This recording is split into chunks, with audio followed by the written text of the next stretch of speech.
Good morning, everyone.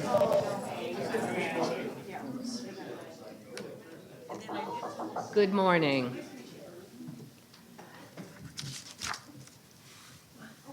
The time is 9:02 a.m. I call to order the second day of the September 2021 meeting of the California Contractors State License Board. I'm Susan Granzella, the board chair. Vice Chair Mary Teichert, could you please lead us in the Pledge of Allegiance?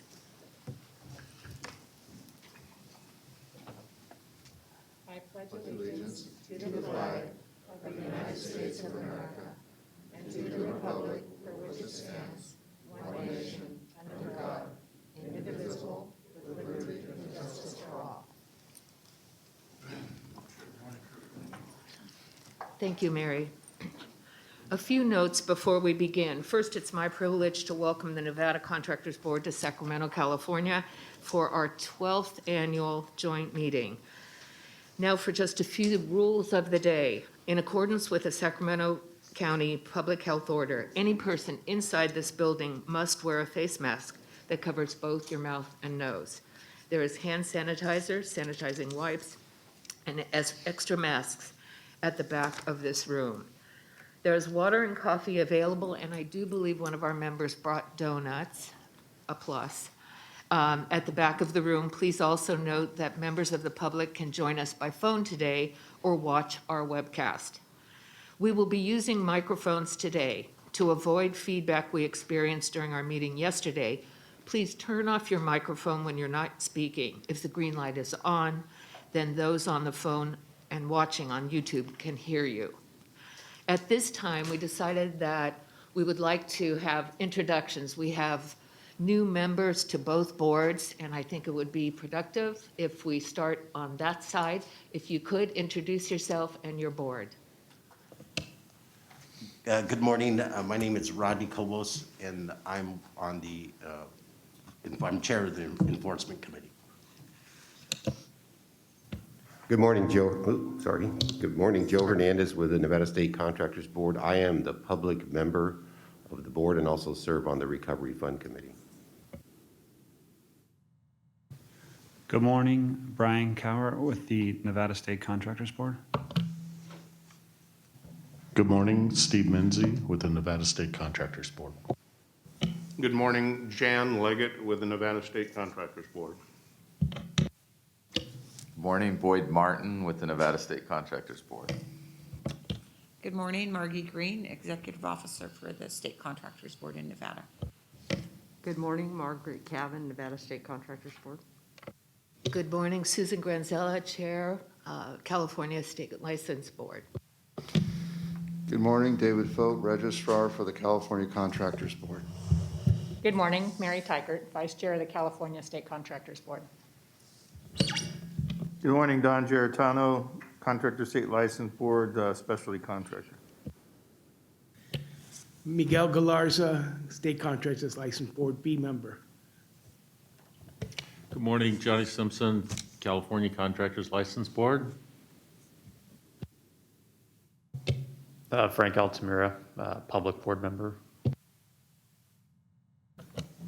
Michael Mark, Contractor State License Board, also the chair of the I'm drawing a blank. It's called the Public Affairs Committee. See, I need help with the public affairs. So, and also a labor representative member. Thank you. Good morning, Diana Love, Secretary for the California Contractor State License Board. Good morning, Nancy Springer, California License Board, building official member. Thank you, everyone. Our IT chief, Jason Perez, will be serving as our moderator today. And the next item is, David, would you please call roll?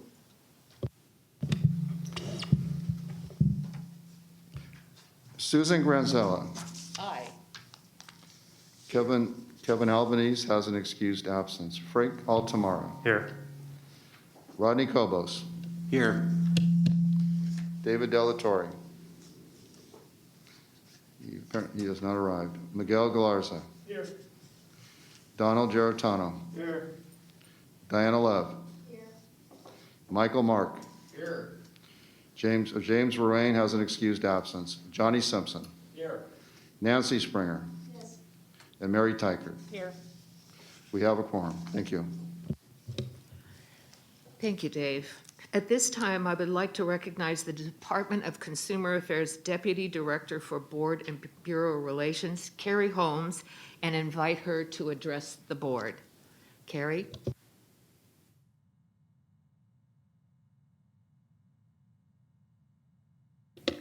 Okay, good morning. Thank you, Chair Granzella. I am Carrie Holmes, Deputy Director of Board and Bureau Relations at the Department of Consumer Affairs. Thanks so much for inviting me to introduce myself. Welcome to the Nevada board members. Thank you for coming and joining us here today. I wanted to say thank you from the department to the board for all of your work to make this meeting as safe and comfortable for everyone as possible. I really have to say that you are an example of doing things very well in very challenging circumstances, so thank you. I also wanted to acknowledge Nancy Springer, whose term is coming to a close soon after many years of service on the board. You are terming out.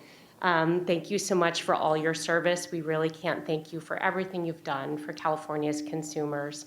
So Board and Bureau Relations is here to help. We assist with appointments, we assist with training, Senate confirmation, and really anything else. So always feel free to reach out. Thank you so much and have a wonderful meeting. Thank you, Carrie. At this time, I'd like to turn the floor over to Margaret Cavan of the Nevada State Contractors Board. Good morning. I will call to order the September 23rd meeting of the Nevada State Contractors Board. Ms. Green, have the notices been posted? Yes, Chair Calvin, the notice was posted on the board's website, Nevada Public Notice website, both offices of the State Contractors Board, and emailed electronically to persons who have expressed interest in keeping informed of the board's meetings. Thank you, and can you please call the roll? Certainly. Please note Mr. Lay has an excused absence and is not present today. Ms. Cavan? Here. Mr. Cowart?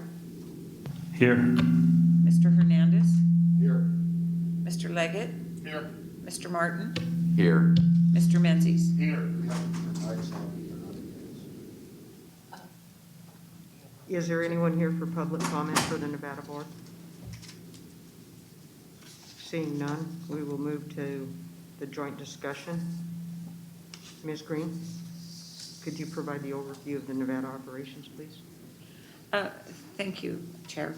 Reporting on Nevada's operations, I wanted to highlight some of the more significant points on the chart that you have before you. Our annual budget last year was just under $7 million.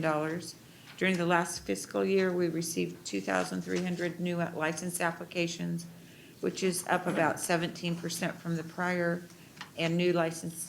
year, and new licenses issued increased by 25%. Our renewals were also up by about 11%, and the number of licensees also increased by 4%. We continue to utilize more than 400 PSI testing centers nationwide to accommodate applicants through the U.S., and we offer a program of licensure by endorsement of trade exams and/or work experience based on similar requirements in 12 other states. Moving on to some of our enforcement statistics, approximately 60% of all complaints received during the year were against licensed contractors, with the remaining against unlicensed contractors. Our Residential Recovery Fund Committee considered 68 claims. Among those claims, 57 were approved, and we awarded a total of $427,852 during the fiscal year. Our current fund balance is approximately $4.6 million. That's just a brief overview of Nevada's operations, and I'd be happy to discuss any questions or comments and invite our board members to provide any comment or discussion concerning our operations. One thing we have to do is turn the mics off now and use. We're having a problem with feedback. Would it be okay if I was to provide an update for California at this time? Okay. So in the California packet, if you turn to page 9, we have the statistical overview. I just wanted to highlight a couple of areas. As far as the California Board's budget, the budget for last fiscal year was $70 million. As many of the California Board members know, while your budget may be $70 million, you can only spend what you're bringing in the door. So we had to implement some pretty significant budget reduction strategies, and we were able to just spend $3.7 million less than the $70 million. We're pretty proud of that. Similar to Nevada, we received 10% more applications last fiscal year from the year before, which is very helpful for our fund balance. And that equates to 4,277 applications. Our license renewals also increased by 11,000 from the year previous. So again, good news as far as the revenue coming in. I did want to mention that we talk about workers' comp insurance. It's kind of interesting. In California, we've been stuck at about 50% of our licensees posting a workers' comp policy. The rest can file an exemption from workers' comp. And what we found is that many of those exemptions are false.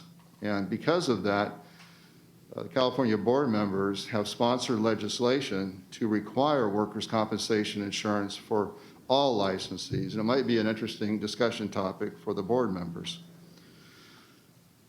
Regarding the examination sites, I know that Nevada uses PSI as their test administrator. And I'm real pleased to report that we are now authorized in California to also use PSI. We're able to leverage the test centers the Department of Consumer Affairs in California has established for other DCA, Department of Consumer Affairs boards and bureaus. Where we're at with that is March of next year is when we're going to start making the transition. And I understand that that transition should be complete by July of 2022. And something else that the board's looking at closely is reciprocity agreements. I know Nevada has more than California. Currently in California, we have Arizona, Louisiana, and Nevada. And some of our board members expressed concern about Utah, a state that we had a reciprocity agreement with, but Utah changed their license requirements, so it no longer comply with our statute. Again, it's an interesting thing for the board members maybe to consider how reciprocity agreements are working for the industry and our mutual goal of consumer protection. So that would be the California update for the comparison of the operational structure. Thank you, Mr. Fote. We are going to Section B, public comment for items not on the agenda and future agenda item requests. So moving on to B, which is for public comment. The board values public input as part of our consumer protection mission. To allow us enough time to conduct our full schedule of business today, I'm limiting public comments to 3 minutes apiece. If your comments don't involve an item on today's agenda, this would be the time where you can make them. If you have comments on one of our agenda items, and we encourage you to wait until we get to that item, we will give you an opportunity to make your comments at that time. We also ask that your public comment relate to the agenda item currently before the board. There are a few other rules that apply. First, California law prohibits board members from discussing any matter brought up during public comment. And board members are not allowed to act on any item not on today's agenda. Second, if you want the board to discuss a topic not on the agenda, you can ask us to consider placing that issue on the agenda for a future meeting. Finally, if you have an application, complaint, or disciplinary charges pending before the board, we ask that you not discuss the details of your case or pending complaint. That's because the board members may be the judges and by law are not permitted to receive evidence or information that's not part of the administrative record for the case.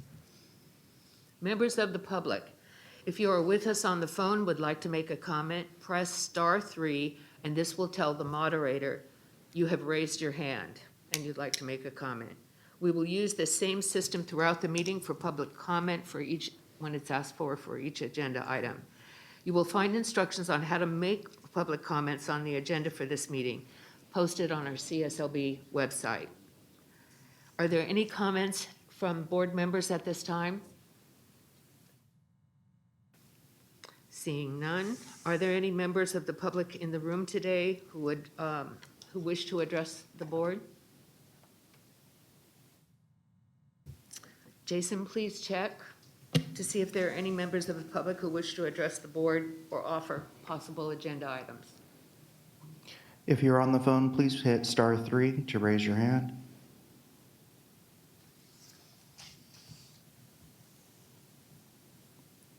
At this time, we do not have any public comments. Thank you, Mr. Perez. I would now like to turn the meeting to Ms. Cavan for Nevada public comment.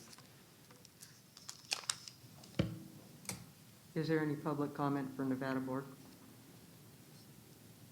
Seeing none, we'll move to agenda item C2, discussion on comparison of Nevada and California general building contractors, which is page 13 of the agenda.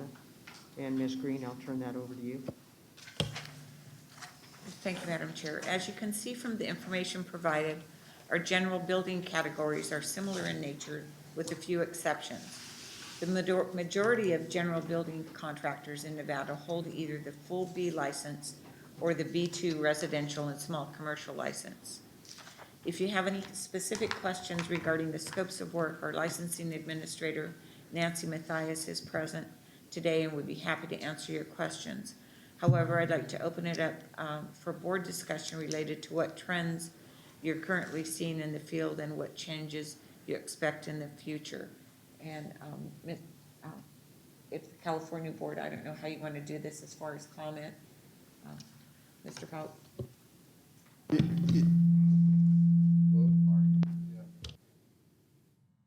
So Okay. I was going to say, go ahead. Okay. Go ahead, Mr. Pope. Oh, thank you. Yeah, just a little overview on California's general building contractor classification. We currently have 132,000 licensees that hold the B general building classification.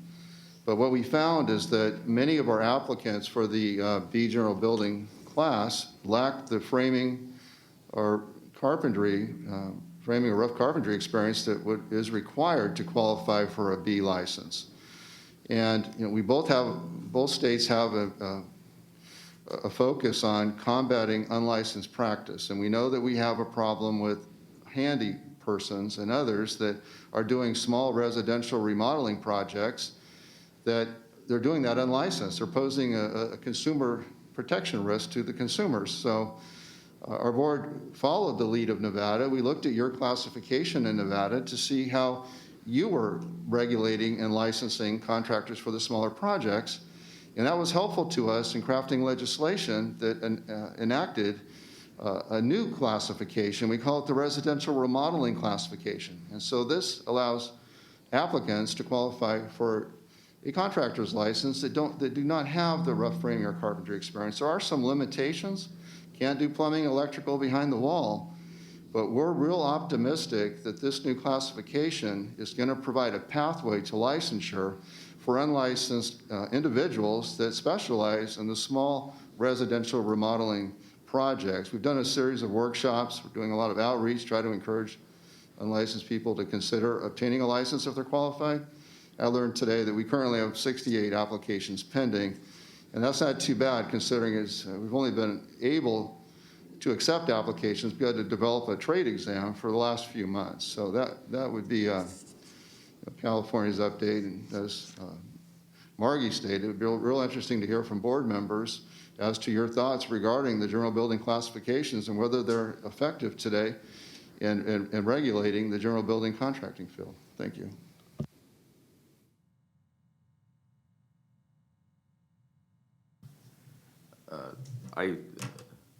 Mr. Chairman, I personally feel that in Nevada, we even need to look at expanding or, because the issue we have in Nevada is we have a lot of the handy persons who, they'll far exceed what's allowed, and they do create a consumer risk, I feel. But I think we need to create a classification because what we have in Nevada is we typically don't issue a B2 license to anybody with a limit that is lower than $250,000. And a lot of these smaller companies or whatever, the people who do the smaller work, they can't qualify for a $250,000 limit. And I've actually had this discussion, I think, with Paul of our staff, that I feel like we need to create a class that allows for almost like what you've done, where you can do remodeling of a home and maybe have a $50,000 limit or something like that, that allows somebody who's going to go into somebody's home to be able to work legitimately, because we don't really have a class that allows somebody to go into a home on a job that's less than $250,000 and be licensed. And a lot of the people who are $250,000 and above have no interest in doing a $15,000 job in somebody's home. And so I do think that's something that in Nevada we need to consider addressing as well. And I kind of like the way you guys have worded this to where you can do remodeling. And I don't know if you have a set limit on what your B2, if you have a floor on that. But I think the floor is problematic a little bit. And our B2 is too broad because it allows too much. But if we limited it to remodeling, I think that would be helpful.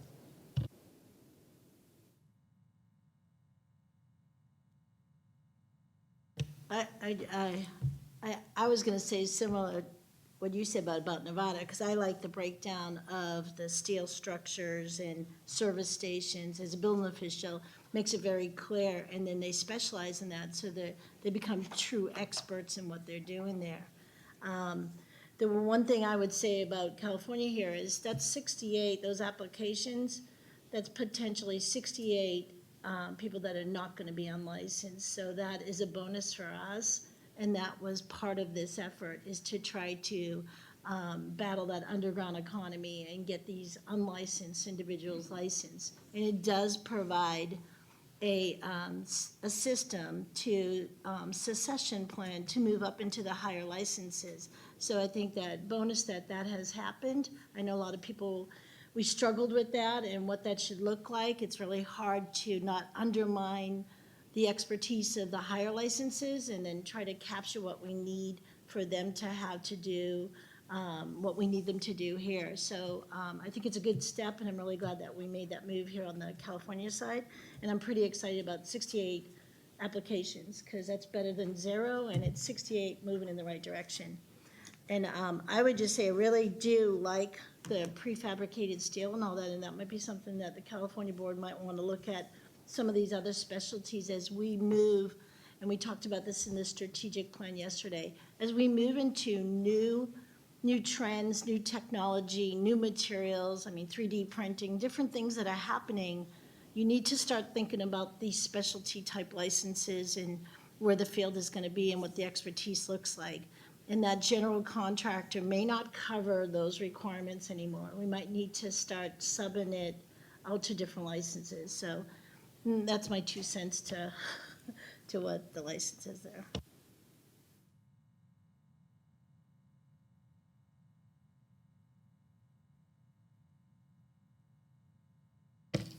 Is there any comments from the Nevada board? Ms. Green, maybe this is a subject that we could take up with our classification committee? Yes, I think that's a great idea. California has done a great job with this new classification, so we can learn from them.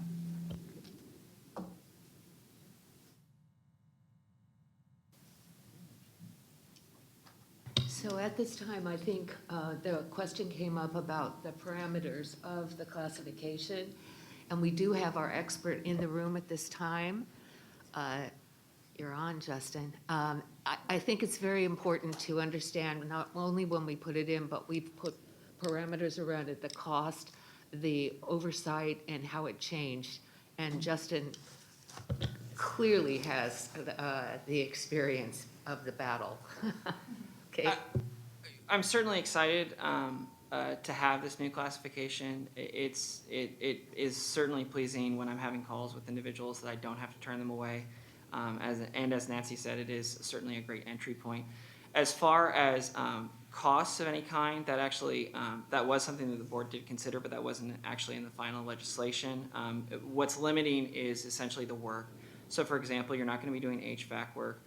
You're going to be doing very simple plumbing or electrical work, things of that nature. So some of the more sophisticated jobs you certainly wouldn't be doing, but the real key here is a classification where if you want to go do like an apartment flip, so a whole bunch of apartments that just need new flooring, new sort of paint, etc., that's a great little subset of applicants we get that we have to turn away from the general B. And then also house flips. That's what we're seeing most at the moment. Thank you. Anyone? Nancy? I'm sorry, I forgot to ask. I was wondering, maybe Nancy with Nevada maybe you could give me a little more information on what your B3 is here?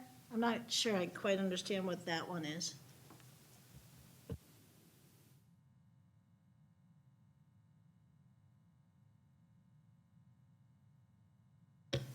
Yes, thank you. Good morning. Our B3 is a speculative building, so that is for somebody who owns property and wants to build with the intent to sell in the future. It is somewhat of a holdover classification for us. We've had it for many years. We haven't seen applicants in this category for many years, and in fact, we often steer them toward our B2 if they qualify for that category because we think it serves them better.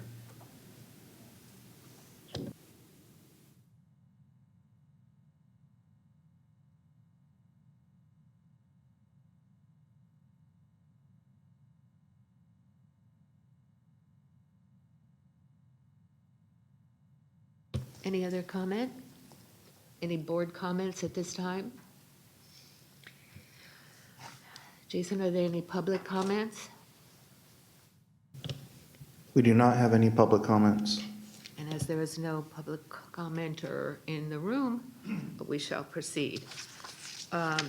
We are now moving on to joint discussion with, on page 9 of the meeting packet, agenda item C. We're now up to agenda item C, which is our joint discussion, or shall I say a continuation of our earlier discussion. Are we on 15 now? It's the solar industry. We're taking over. You're actually on. Okay. Ms. Green, do you want to lead the C3 discussion on solar, and that's page But I haven't finished. 17 in our book? Oh. Thank you, Madam Chair. This is the discussion, you'll see on page 17 through 19, I believe.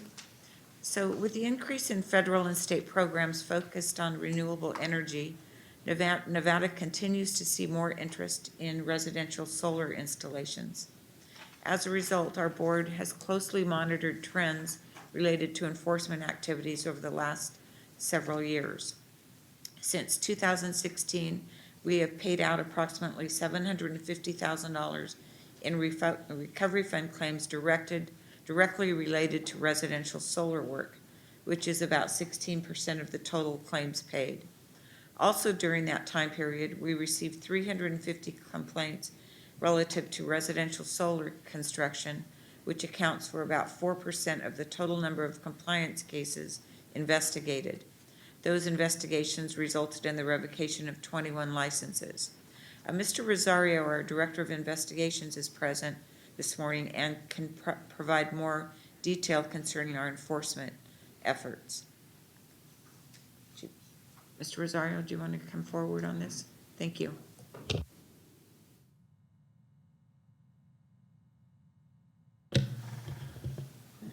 Good morning. The enforcement efforts in Nevada varied based on the legislation that our state legislature has passed. A few years ago, they had a significant action by the state legislation that limited the amount that people could get back relative to the cost on establishing the solar. Based on that, it negatively affected the residential solar industry. However, 3 years ago, the legislation was enacted that basically gave back more legs to the solar industry, residential solar industry, and it is up and running. However, the good thing is that we 2 years ago, more regulation was placed upon that by the state legislature on this residential solar. And even this past legislative session, additional restrictions have been placed upon the solar industry. As we get, the concern that we have is that, as Ms. Green stated, though the solar license contractors that we have in the state, roughly we have, it's very difficult to specifically list or provide a number of how many solar licenses we have, because the classification of a C2 can also be a C2G, which is just our solar contractors. But we believe there's roughly 200 solar contractors in the state of Nevada. If you look at what the number that have been revoked over the last 6 years, roughly 10%, which is really concerning compared to the other classifications of contractors that we have in the state.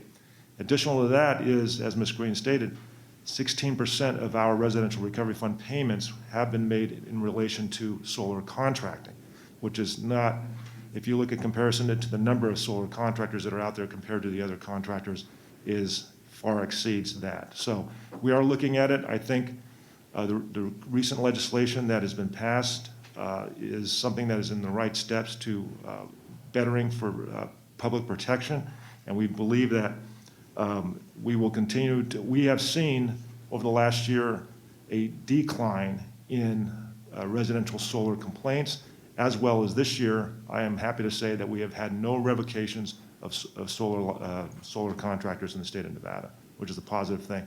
I think it's been weeded out, a lot of the bad players, and I think the industry is really looking at it and has worked with the legislature and us in providing, I think, some very good steps forward in addressing some of the problems that we've had in the past. I'll be happy to answer any other questions anybody has.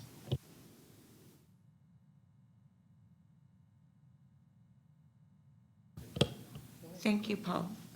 Dave, would you like to pick it up from here on the solar in California? Yeah, thank you. Still got a little feedback. In California, we continue to receive quite a few solar complaints. For the last few years, we've averaged about 1,000 a year. Last fiscal year, we received 1,080 consumer complaints that related to solar installations. The California legislature enacted a law that requires that we post complaint information on our website. And looking at the information that was recently posted, it really stands out that 291 of the complaints related to misrepresentation or fraud.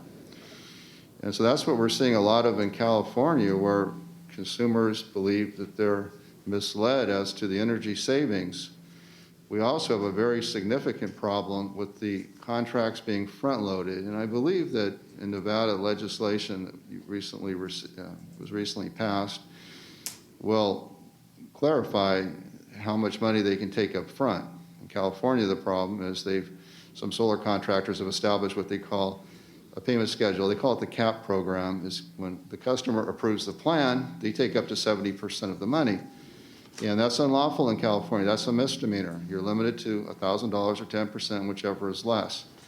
So we have revoked a lot of contractors' licenses. I've looked at our stats for the last year, and I saw that we had 104 legal actions. I guess 24 investigations were referred for criminal prosecution. Now, the problem is that doesn't always get people back their money. So recognizing that a lot of consumers have been financially harmed, we were very fortunate in California that the governor's budget appropriated $5 million for restitution to financially injured solar customers. And in working on that augmentation, we did use the Nevada Board's recovery fund as an example. In California, we don't have a recovery fund. Nevada has a recovery fund. We're real excited about receiving that $5 million. Excuse me. One thing it did is it really opened the door to working with consumer groups. In California, we have a consumer group called the Dolores Huerta Foundation, and they represent low-income consumers in different parts of the state, and they were very effective in working with us to receive this $5 million, and now we're working with them to determine how most appropriately to disperse the money. But we want to be more proactive and not wait for the complaint to come in. We have, I think we just done about 1,300 solar contractors in California, I think something like that. Roughly.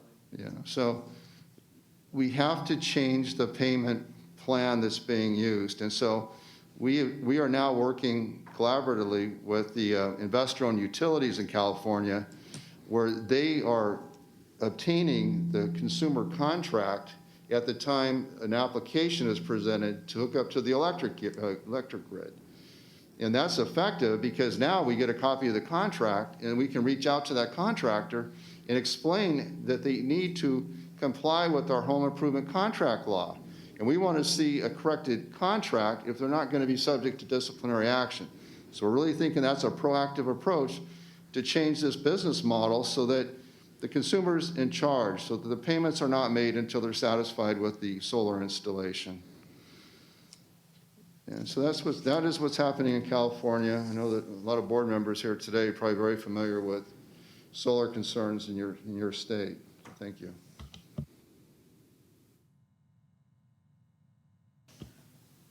Would the board members like to get involved in this discussion concerning changes to the industry and challenges, and how the board members view our board's role in addressing those issues?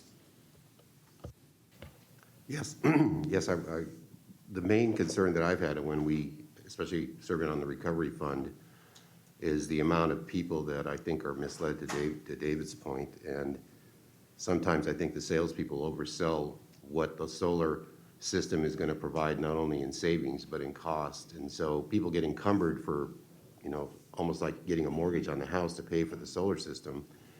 And in many cases, they don't really deliver in a timely manner or provide the services that they were sold. I think what we've tried to do is provide more public awareness, and we've gotten some PSAs out there. But the most important thing, I think, is the buyer beware concern, that I think we need to do a better job of letting the consumer know more about their rights and what it is that concerns not only the board, but should be concerning the people with regards to purchasing a solar system. And we had a solar company, I think it was a couple of years ago, that went belly up, and I think we paid about $500,000 out, pretty close to that. And the majority of the people had paid, I think, somewhere around an average of $30,000 or so for these systems, and nothing was delivered.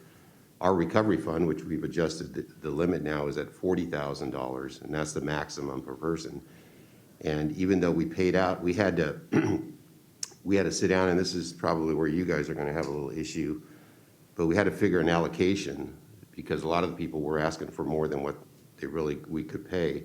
So to try to spread that around, and then also there were a lot of people that didn't apply to the recovery fund, so those people totally lost out on getting any kind of restitution for the problems that occurred. So I just think it's our duties, both Nevada and California, to make sure that we are educating the consumer and they're well aware of what the pitfalls are getting solar systems and what recourses they have through us or through your board.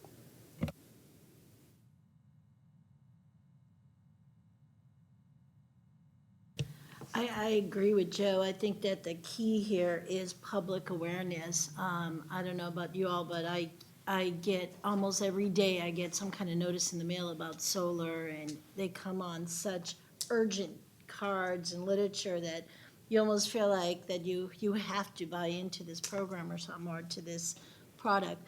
But I think, the one thing that I think is great that what California does here is the senior scammer program, and they talk about this as part of that public awareness, when they're going around to the different parts of the state, and they're giving this education on not only solar, but other scam things that are going on, but just an awareness of, be careful about what you're purchasing and protecting the consumer that way. So I think keep those programs going and keep that awareness out there.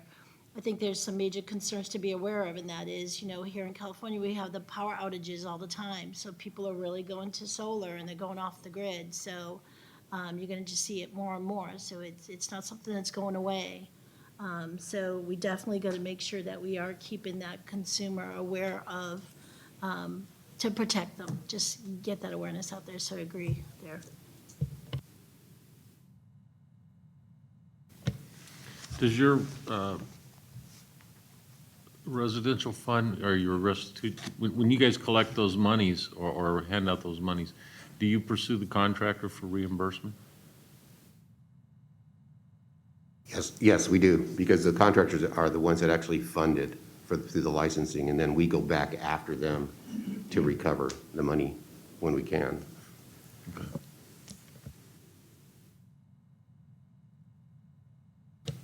Mr. Simpson, just to add on that, most of the contractors that have claims against the recovery fund are usually revoked.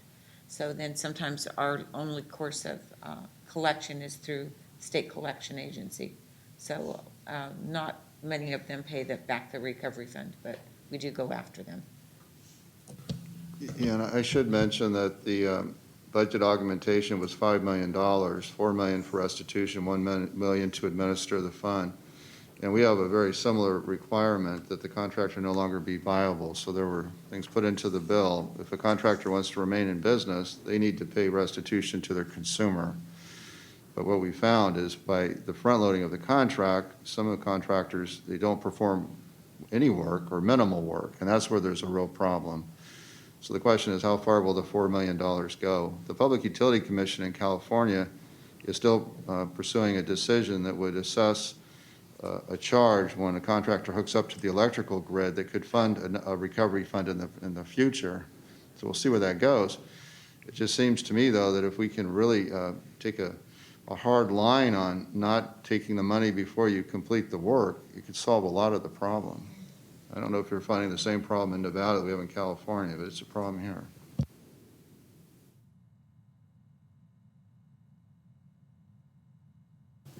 Yeah, Paul Rosario, Nevada State Contractors Board. Today's point on Senate Bill 303, which was passed by our legislator this past session. Down payments must not exceed $1,000 or 10% of the aggregate total contract amount, whichever is less.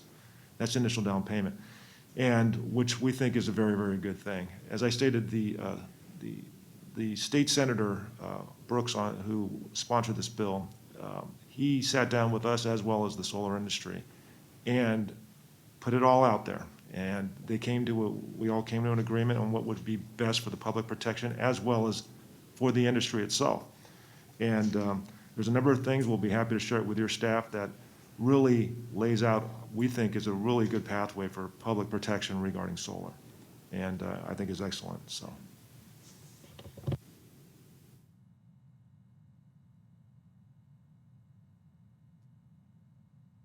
I think before we go on to C4, we will ask for board comments. Let's go ahead, because you're prepared for C4, the proactive enforcement, or did you have something to add to this? Thank you. Susan, I have one question before moving on. Michael Mark here. I have a question for Nevada. There's a lot of mention of salespersons. The salespersons and basically where the salespersons are overselling. Is salespersons tied to your Nevada state license? Is there that portion? I know for us in California, there is a salesperson who is tied to their specific license and that individual. Does Nevada have that such thing? Thank you. Actually, we've got 3 items on the solar discussion. So the legislative one is the last one, and that will be addressed in that. But yes, the salesperson is tied. Thank you. So, Ms. Green, would you like to continue leading the discussion? Thank you. So moving back a little bit, item C3B, this is concerning the license requirements for solar construction. So in Nevada, the installation of residential solar systems used for the production of electricity is limited to our electrical classification, either the full C2 electrical license or C2 subcategory G photovoltaic license. We know California has been heavily involved in discussion with industry groups relating to these practices, and we would love to hear from your board members and staff concerning these efforts. And if you have any questions on our license classifications, Ms. Mathias can address those as well.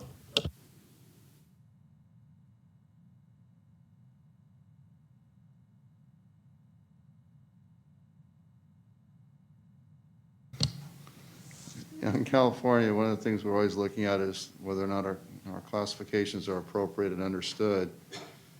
We do have a specific classification to install solar, and we have other classifications that can also install solar. And one would be our electrical license, can do just about anything that's electrical.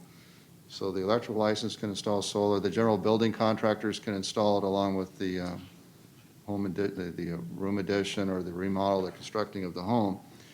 And then if it's requires specialized skill and knowledge, such as a public works job, our engineering contractor's license would be appropriate to install solar.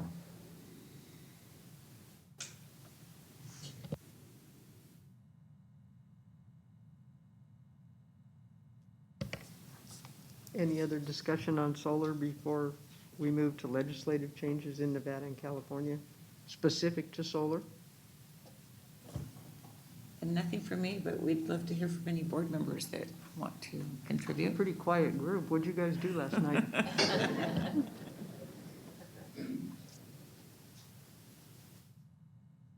Go ahead and screen. Okay, then we'll move on to item C3C, which is legislative changes in Nevada and California concerning solar construction.